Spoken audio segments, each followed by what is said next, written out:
Man pong maganda at pinagpalang umaga po sa inyong lahat mga kaibigan. Ayan, naka-face mask po tayo.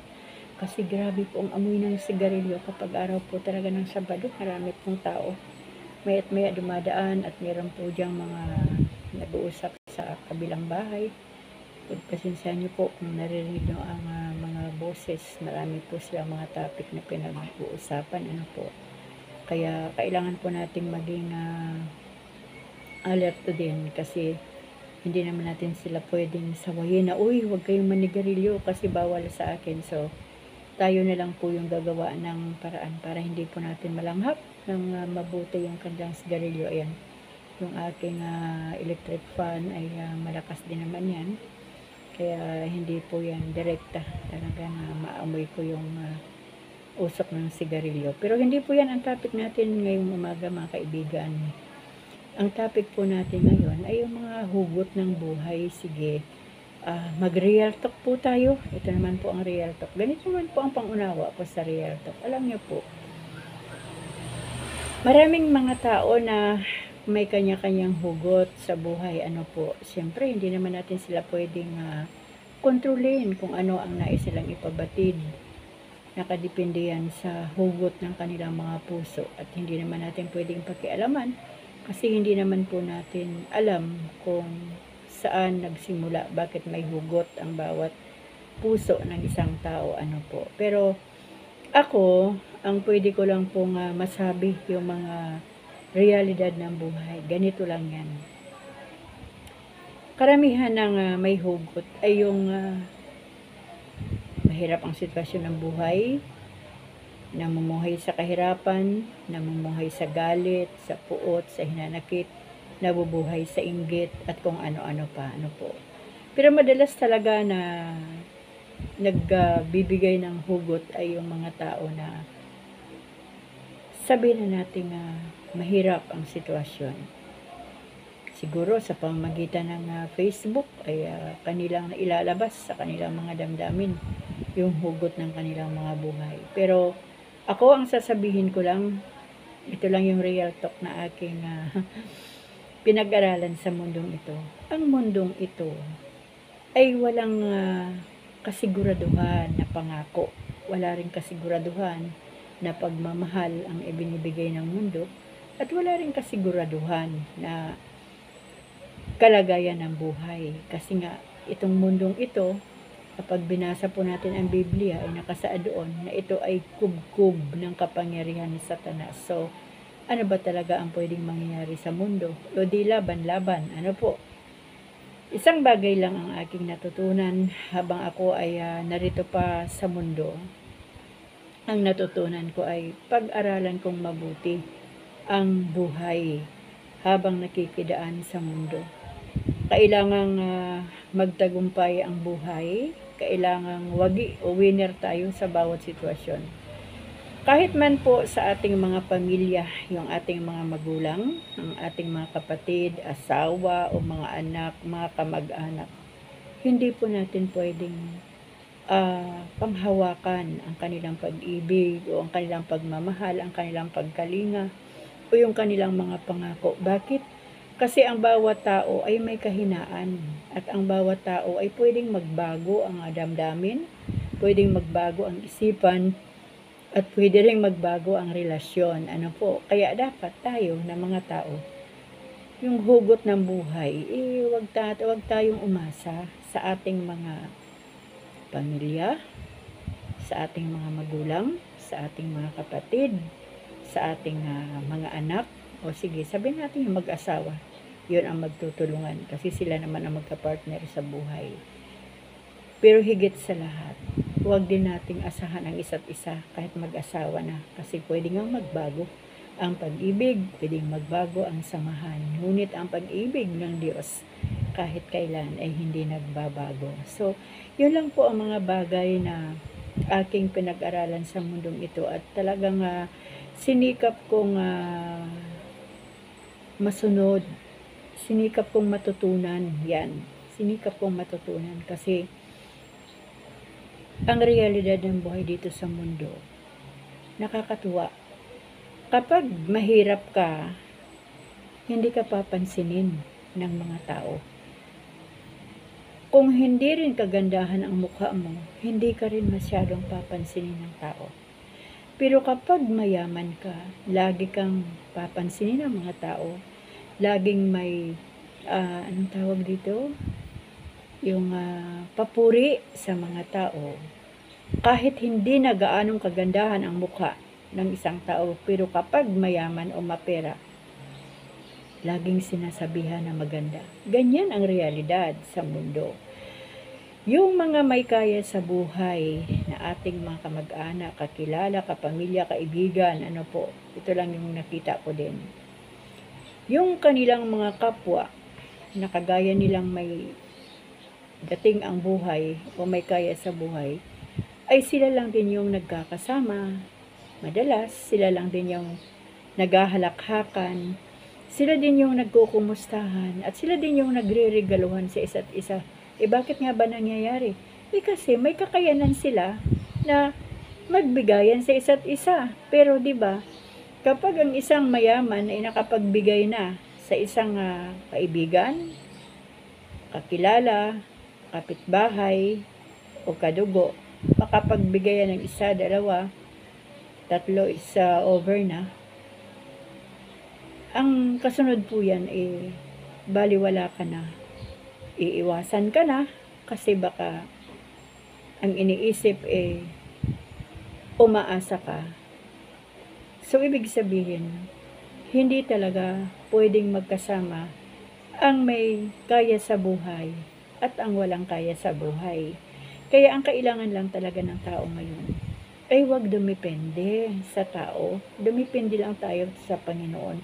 At huwag po nating asahan na ang tao, sa Diyos po tayo umasa para hindi po tayo laging hugot ng hugot o hindi tayo nasasaktan, di po ba? Kasi kapag nasaktan po tayo, dyan na po nagsisimula yung kalungkutan ng buhay, kawalang pag-asa, at yung damdamin ako, nag-iisa na lang ako, o di po ba?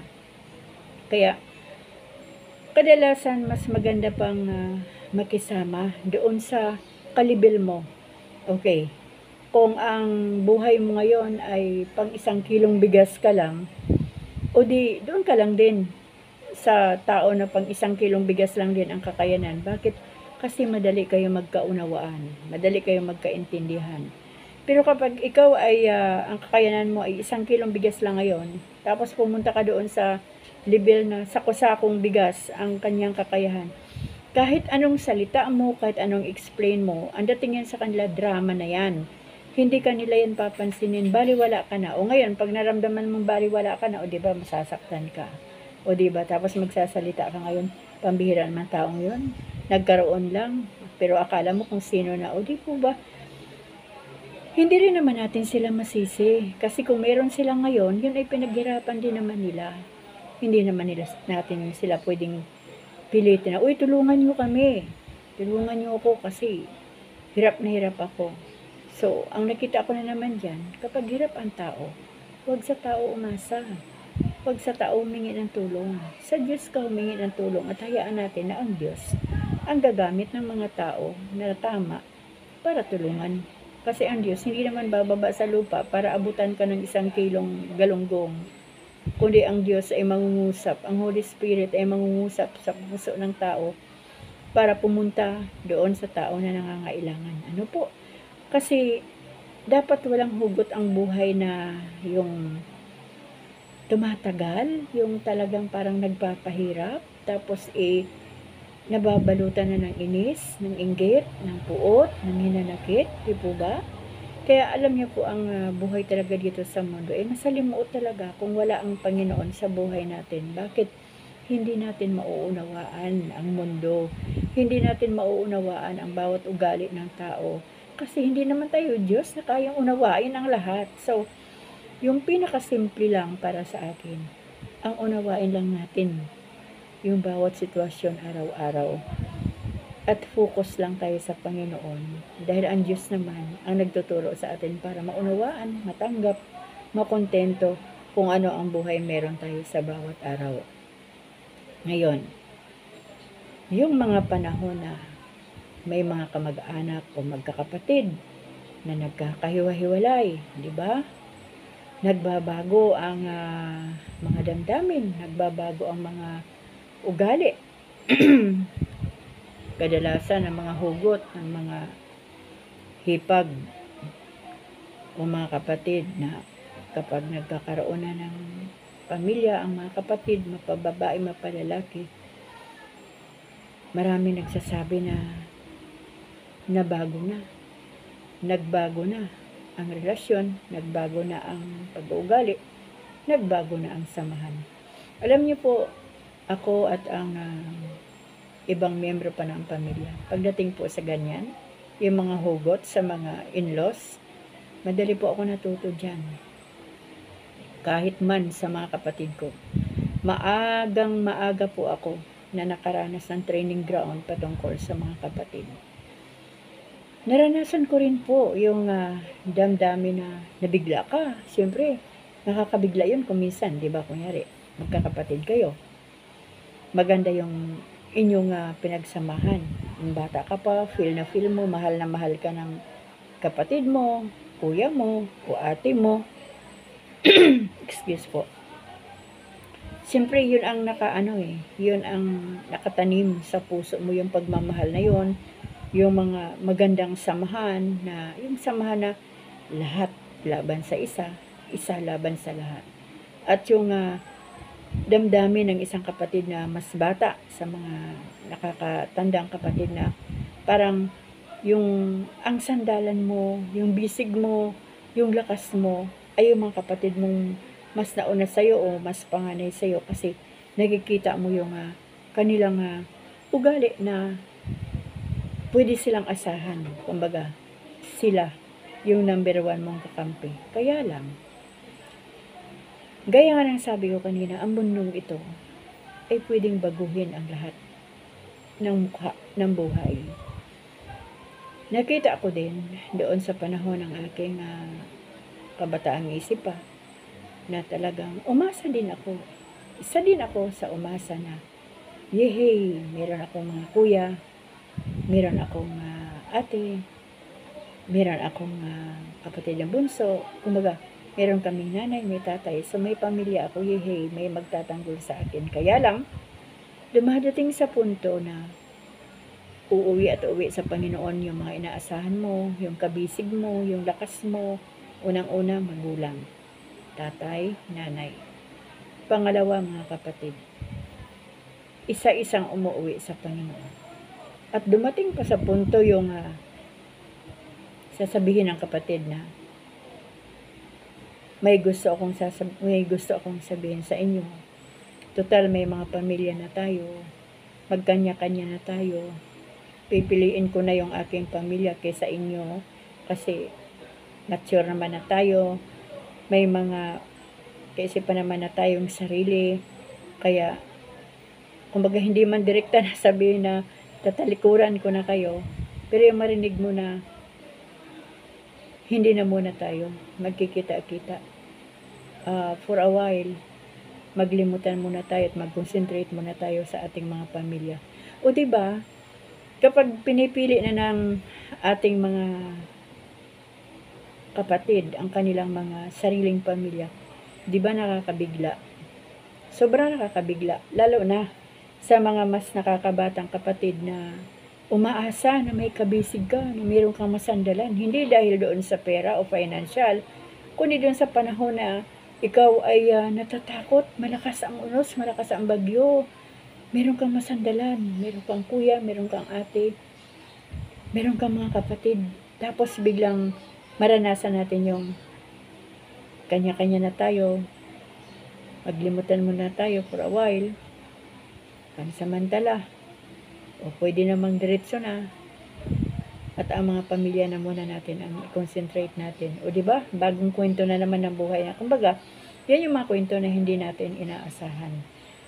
Pero ang aking karanasan sa bagay na yan ay doon ako pinatibay ng Panginoon na habang binabasa ko ang Biblia ay pinapaunawa sa akin ng Diyos na, uy, really, tandaan mo, ako lang yung kabisig, ako lang yung lakas, ako lang yung pag-asa. Hindi ang kung sino pa man kahit man ang iyong mga pamilya ay hindi sila ang magbibigay sa ng pag-asa at lakas. So, yung salita ng Diyos, yan po ang nagbibigay sa akin ng lakas ng loob para mapagtagumpayan ang pagsubok ng buhay o ang mga unos at bagyo sa buhay. Naalala ko pa, yung sinabi ng doktor na, kailangan mo magpa-biopsy kasi ang breast cancer mo ay talagang kailangan mo ng operahan, kailangan tanggalin ang dalawa mong breast. So, talk to your family. Yan. Kausapin mo na yung pamilya at mag-usap-usap kayo kung ano ang inyong gagawin. Alam niyo po yung mga ganong punto. Ang unang-una mong maiisip, magulang mo. Kaya lang, pag wala na ang magulang mo, ang pangalawang maiisip, kapatid mo. Hindi yung asawa mo hindi yung anak mo Bakit? Yung asawa mo, hindi mo yan kadugo. Hindi yan karugtong ng bituka mo. So, ang unang-una mong maramdaman, yung mga kapatid mo na umasa ka na sila yung kabisig mo. Sila yung magbibigay ng lakas sa'yo. Pero, dumating din ako sa punto na, tika muna Lord ha. Baka kailangan mong kalmahin yung sarili mo. Baka emosyon na naman ito, sabi ko sa sarili ko. So, yun nga ang kagalakan ng puso ko at kaibahan ng buhay ko na talagang nung nalaman ko ang bagay na yon na ako ay may breast cancer, sa Diyos ako unang lumapit. At sinabi ko sa Panginoon, Lord, tulungan mo ko. Sabi mo sa akin kung magpa-opera ba ako, magpa-biopsy pa ako para malaman ko kung anong stage na ito. May biro pa nga ako sa Lord, hanggat maaari ayoko na ng stage. Nagsawa na ako sa stage. Simula nung ako elementary, high school, ay kung ilang bisis na akong umakyat ng stage. Yan po ang biro ko sa Lord. Pero alam niyo po mga kaibigan, kapag nakita ng Diyos na tayo ay sa Kanya lang umaasa, kahit gaano pa katindi, ay bibigyan tayo ng lakas ng Panginoon at pangunawa. Maunawaan natin ang mga sitwasyon na nangyayari sa ating buhay. Kahit man sa aking mga kapatid ay tahimik lang ako, inunawa ko, desisyon nila yun na wag silang lapitan, wag silang puntahan, wag silang makita, magkanya-kanya, dahil mga mature na daw kami. Mas bata ako, kaya kailangan kong sundin. Kasi yung mas matanda yung nagsasabi. Kumbaga, nirespeto kong mabuti. Nirespeto ko ng malawak ang gusto ng aming isang kapatid. At yun pala, ang meaning pala ng ganong pansamantalang pag hihiwalay o paglilimutan ay talaga palang hahantong na yun hanggang sa huling hantungan ng buhay nila, na kumbaga ay andoon na yung limutan. Ngayon, para sa akin, wala akong nilimot kasi ang natira sa akin yung magandang alaala. Yan, bilang kapatid, ang natira sa akin ay yung magandang alaala noong mga bata pa kami.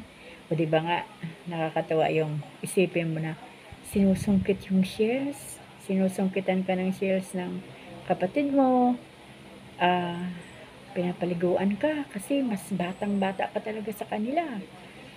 Nandoong himutuhan ka, nandoong suklayan ka, at talagang pagdating ng gabi parang sila na yung aming nanay na talagang nag-aagawan kami na tumabi sa kanilang higaan. Kumbaga feel na feel. At yung mga magagandang panahon na yan o kwento ng aking kabataan na kasama ko pa ang aking mga kapatid na mas panganay sa amin, yan ay mananatili na kwento ng buhay.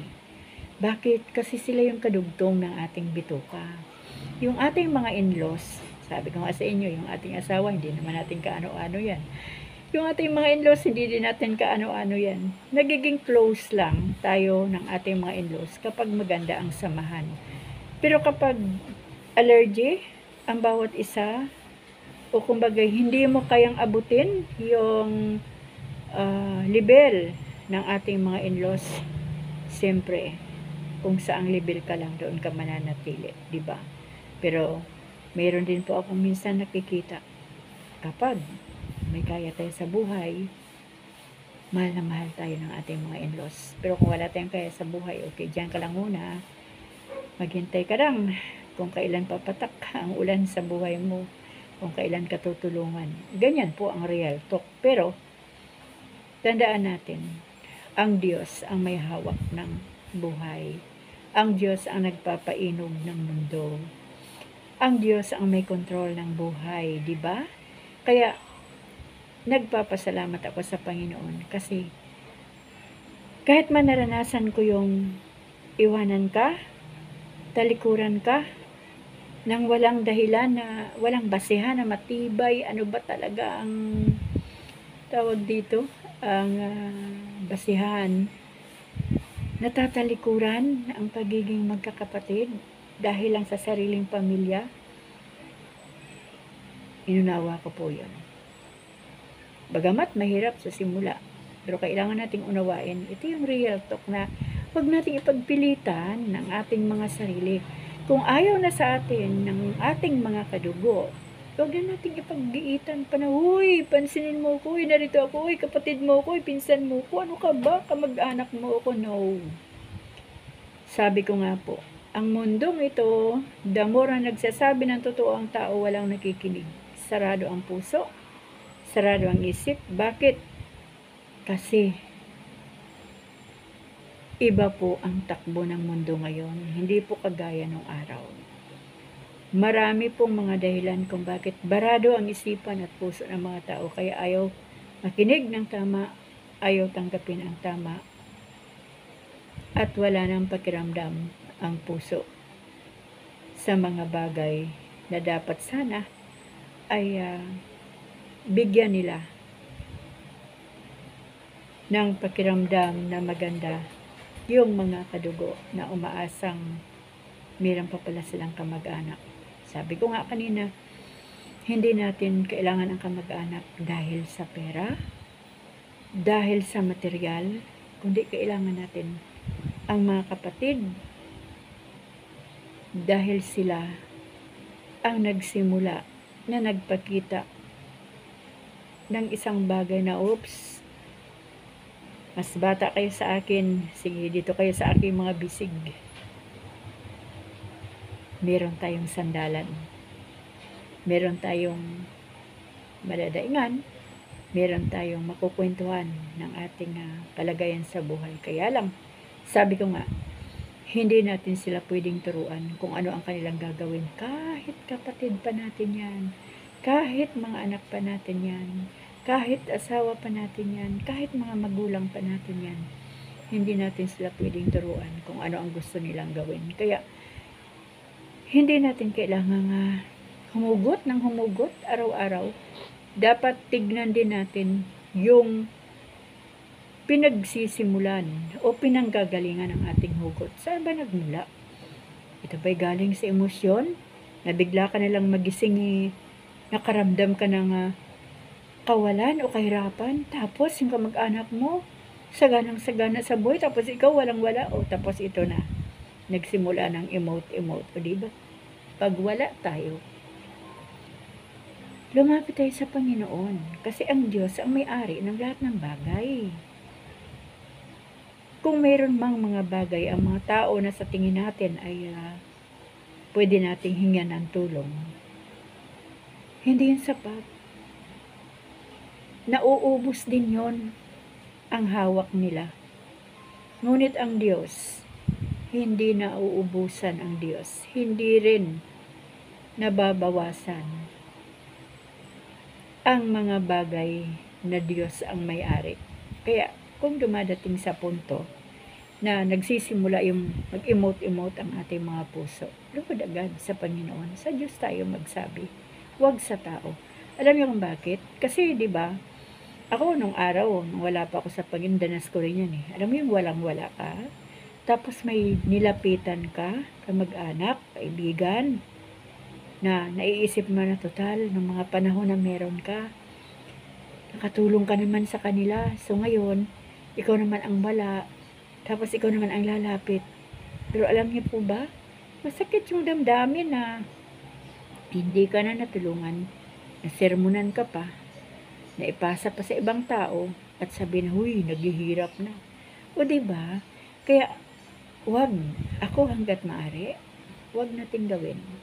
Hanggat kayang magtiis ng tao, at hanggat kontento ang tao sa buhay niya, pwede nga makontento sa wala, pwede makontento sa isa lang, pwede makontento sa konti, diba? Itiisin po natin. Hindi po hayaan ng Diyos na mamatay ang tao sa kahirapan. Gagawa at gagawa ang Panginoon ng himala sa buhay ng mga anak niya o ng mga taong nilikha niya para sakluluhan at bigyan ng kanilang pangailangan at tulungan sa kanilang nararamdaman. Kaya yan po ang real talk ng mundo. Ang mundong ito ay wala pong kasiguraduhan. Tandaan po natin, masakit man na isipin, pero wala pong tunay na kaibigan sa mundo. Kumukupas po ang puso, kumukupas ang ugali, kumukupas ang pagmamahal. Minsan naman, meron ding mga tahimik lang na nahuhusgahan ng iba kasi tahimik yan, hindi na yan malapitan. Bakit alam ba natin kung ano rin ang kanilang pinagdadaanan? Diba? Kumbaga, ang kailangan lang natin sa panahon ito ay malawak na pangunawa. Doon sa mga unang chapter ng buhay natin bilang miyembro ng pamilya, bilang kapatid, itago lang yun natin sa puso natin yung mga masasaya lang na alaala. Tanggalin na natin yung mga malulungkot na alaala. Diba? Para kahit pumanaw na yung mga mahal natin sa buhay, pero nanatili silang buhay sa ating kaisipan at damdamin. Bakit? Kasi naitabi natin yung mga magagandang alaala na kanilang ginawa o yung mga samahan nang sila ay nabubuhay pa. So, ganun lang mga kaibigan, ako salamat sa Diyos kasi natutunan ko ng maaga o tinuruan ako ng Diyos ang maaga na maging matibay ang aking puso, ang aking dibdib. Siguro tumibay sa paulit-ulit na pananakit, paulit-ulit na panghusga, paulit-ulit na panlilibak, paulit-ulit na hindi mabilang ng aking mga kamay, pero ang Diyos po nakikita, naririnig, nabibilang. Salamat sa Panginoon kasi kung ano yung kahinaan ko, doon po ako sinanay ng Panginoon. Yun ang pinakamatindi kong training ground. Alam niyo po, sobrang kahinaan ko yung emosyon ko. Madali ako mapaiyak, madali ako mag-emote, madali ako mag-react. Pero salamat sa Panginoon kasi sa panahong ito, wala pong reaksyon. Ano man ang sitwasyon, may pumanaw man dyan ng mga mahal sa buhay, ngunit nilirespeto mo. Kasi kapag sinabing limutin mo na siya for a while, ay pwede po nating sabihin oo, pero hindi po natin nililimot yung mga magandang samahan. Kumbaga, ang kailangan lang natin ay irespeto kung ano ang gusto nila. Kung putulin nila ang relasyon sa kanilang mga kapatid o kapamilya, kaibigan, wala po tayong magagawa kung gusto nilang putulin. Sabi ko nga, alangan naman na ipagigiitan natin ating sarili. Hoy, tika muna. Ihipag mo ko, bayaw mo ko, kaibigan mo ko, kamag-anak mo ko, tapos lilimutin mo ko. Huwag ganon. Sabi ko nga, kung yung magkadugo nga ay naglilimutan, how much more yung hindi magkadugtong ang bituka at hindi magkaano-ano. Di po ba? Kaya yun lang, para tayo po ay maging masaya lang at hindi po tayo yung groggy sa mga nangyayari. Alam niyo po, lahat ng tao ay namamatay. Lahat ng tao ay papanaw, panapanahon lang. Yun pong mga kamag-anak na sumasa kabilang buhay, tapos hindi na pinapaalam sa mga pamilya o sa mga kapatid, ibig sabihin talaga doon, ay pinuputol yung ugnayan. Kung hindi mo alam kung anong dahilan, huwag mo nang alamin. Kasi pag putol na, di huwag mo nang alamin, o di, irespeto mo na lang yung ang kanilang gusto. Kasi yun ang gusto nila At wala nang salita pa. Wala nang sasabihin pa. Manahimik. At huwag nang lagyan pa ng mga kulay ang mga sitwasyon. Kumbaga ipanalangin natin sa Panginoon ang mga naiwang buhay sa pamilya na nawa ay makakilala din sila sa Panginoon para malay natin mabago pa yung mga pananaw, yung mga mindset sa buhay, di ba? Na hindi naayon sa kalooban ng Diyos. Basta ang real talk lang ang aking natutunan, umunawa, magpatawad, lumimot sa mga mali at masamang pangyayari, ngunit yung magandang alaala, itago lang natin sa ating puso. Kasi yun lang matutuwa na tayo kapag yun ang ating maaalala. Pero kung ang nakatago sa puso ay nanakit, tampo, galit, inggit, panghuhusga, hindi po tayo sasaya niyan. Huwag na po natin gawin yung opinion. Alam niyo po si opinionista hindi yan naubusan ng opinion. Kasi yan si opinionista, kahit nga sarili niya yan, ay hindi niya mabigyan ng magandang opinion. Kaya, hayaan na natin yung espiritu ni opinionista. Talagang yun na lang ang kanyang trabaho sa buhay, ang magbigay ng opinion kahit mali. So, kapag mali, huwag nating tanggapin. Hindi rin natin siya pwedeng husgahan. Ang Diyos lang ang pwedeng husgahan. Dahil wala po tayong karapatan na husgahan ang mga tao na wala sa Panginoon. Yan lang po ang real talk ng buhay na gusto ko lang pong sabihin sa inyo. Summary natin. Ang mayaman, ang close lang yan, ang nagbabatian, ang nagbibigayan, ang nagre-regaluhan, ang nag-iimbitahan na, uy, birthday ko, di po ng aking anak. Ang mga kapwa mayaman lang yan. Kung meron mang naimbatahan na hindi mayaman, salamat sa Diyos. Yung mga mahirap at hindi kagaya ng mayayaman, sila yung madaling magkaintindihan. Ang mga mahihirap na hindi kagaya ng mga mayayaman, mas maraming mga mahihirap na tinatawag, pero maraming natutulungan. Kaya, mas gustuhin ko na po yan. Yung bagay na yan na kahit hindi man ako mayaman, pero ang mahalaga ay nakakatulong tayo. Pero mas maganda sana kung mas mayaman tayo kasi mas marami tayong natutulungan. Kaya lang, ang Diyos lang ang nakakaalam ng future natin. Baka dumating sa punto na tayo naman ang yumaman at maging kagaya din tayo ng mga mayayaman na tumatalikod sa kanilang mga kadugo at sa kanilang mga kamag-anak. Mga mayayaman na takot sa mga kamag-anak na mahirap kasi baka hingian sila ng tulong. Kaya kung ano po yung pwesto natin sa buhay na inilagay ng Diyos, yun po ang ating pagyamanin, yun po ang ating pasalamatan. Tandaan po natin, ang mundong ito ay hindi ito ang tirahan ng mga anak ng Diyos. Dadaanan lang po natin ang mundong ito at habang dumadaan tayo, nasa training ground po tayo, maging handa po tayo. Itakip natin ang lahat ng mga baluti ng Panginoon sa buhay natin upang matagalan po natin ang training ground na ating pinagdadaanan. Ang dyablo ay wala pong ginawa yan kundi sirain ang puso at damdamin ng tao para bumagsak ang pananampalataya, pero para meron siyang maitapon sa kanyang kaharian doon sa impyerno. Huwag po tayong papayag. Dito po tayo sa side ng Panginoon. Focus lang tayo kay Kristo para po ang buhay natin ay hindi mapahamak. Tanggapin po natin lahat. Kahit gaano pa yan kahirap, tanggapin po natin. Parang hangin lang po yan, mapapawi din ang sakit, mapapawi ang lungkot, mapapawi ang luha. Pagkatapos niyan, magiging masaya ka uli. O diba? Sabi ng iba, uy, pumunta ka para magkita naman kayo ng patay. Ha? Patay? Magkikita? Bakit? Yung patay ba na may buhay pa? Patay na nga, paano ka magkita? para makapag-usap kayo patay, magsalita, ay kalokohan di po ba?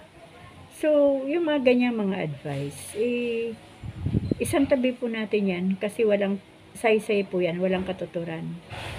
Tandaan po natin, ang Diyos ang may-ari ng buhay, ang magulang natin ay pag-aari ng Panginoon, ang mga kapatid natin ay pag-aari ng Panginoon, bawat membro ng buhay natin, pati tayo ay pag-aari ng Diyos. Wala tayong pag-aari dito sa lupa. Pahiram lang lahat ng Diyos, lahat ng ating mga kamag-anak, lalo na itong buhay natin. Kaya mga kaibigan, mga kapatid, bawas-bawasan na po natin ang hugot sa buhay. Mas mainam po na kapag may nararamdaman, ay magbasa ng Biblia at manalangin para po magamot ang ating hugot. Alam niyo po, ang Facebook ay para pong ano yan eh, mga nag-aabang na na mga buwaya na may may makagat, may masira. Di po ba ang Facebook ginag-aabang lang ng topic? Kapag merong topic na parang ang sarap mag-comments, talagang kanya-kanya ng bira, kanya-kanya ng nguya, kanya-kanya yan ng reaksyon, po. Kaya, bilang mga anak ng Diyos, hindi natin kailangang ilagay ang ating hugot sa Facebook. Ilagay po natin sa paanan ng Panginoon, doon sa kanyang trono sa langit. Doon po natin ihilira yung ating mga hugot sa pamagitan po ng ating panalangin. Kasi ang Diyos po ang magbibigay sa atin ng tamang katugunan at tamang advice sa pamagitan ng kanyang salita. So, hanggang dito lang mga kaibigan.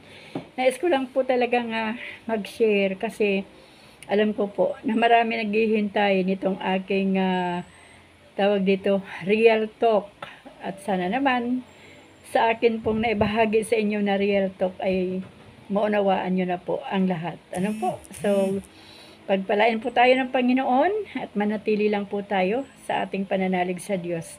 Manatili po tayo sa ating Panginoong Hesus bilang ating Panginoon, ating Diyos at ating tagapagligtas. Matuto tayo magpatawad, matuto tayo magmahal, at ipanalangin natin patuloy ang mga tao na hindi natutuwa sa atin. Po? So, hanggang dito lang po at isa pong masaya at magandang araw ng Sabado sa inyong lahat. Ingatan po tayong lahat ng ating Panginoon. God bless us all po.